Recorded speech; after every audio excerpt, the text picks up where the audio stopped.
कहना तो नहीं चाह रहे थे, लेकिन कुछ चीज़ ऐसी होती है कि कहना ठीक रहता है, जिससे कि दूसरे लोगों को इसका कुछ तो समझ आ सके। कुछ संस्थाएं इस तरह की होती हैं कि उनके यहाँ जो है वर्क करने वाले ही परेशान हो जाते हैं, और कुछ घर ऐसे होते हैं कि उनमें रहने वाले लोग परेशान हो जाते हैं।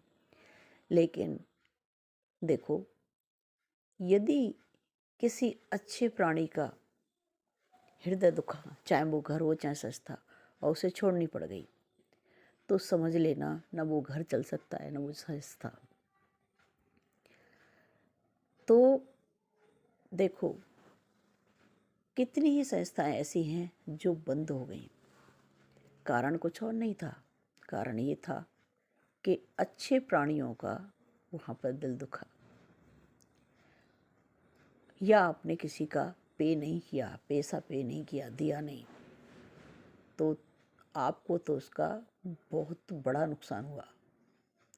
मैं उनके विषय में बात कर रही हूँ जो दूसरों का हड़प कर बैठ जाते हैं, सैलरी देना नहीं चाहते हैं, मेहनत की कमाई किसी की रख लेते हैं, और ज़्यादा ही तुम्हारे पाप इकट्ठे हो जाते हैं, तो फिर वो संतान के रूप में आपके आके आपकी ही संपत्ति का हनन करते हैं, नुकसान पहुंचाते हैं। फिर तुम्हारी आत्मा वहाँ दुखी होती है। कर्म तो लौट कर आता है, वो कैसे भी हो। वो आप किसी को भी दुखी नहीं कर सकते, क्योंकि दुख या सुख तो मन की स्थिति है, और जिसके साथ अन्याय होता है ना, उसके साथ उसके फेवर में ईश्वर खड़ा रहता है अदृश्य रूप से।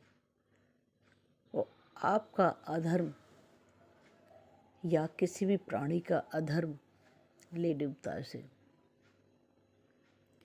इसलिए जब भी कोई कहे कि कर्म वापस आएगा, तो जो व्यक्ति ये सुनकर खुश होता है वह धन्य है, क्योंकि उसके कर्म अच्छे हैं। इसलिए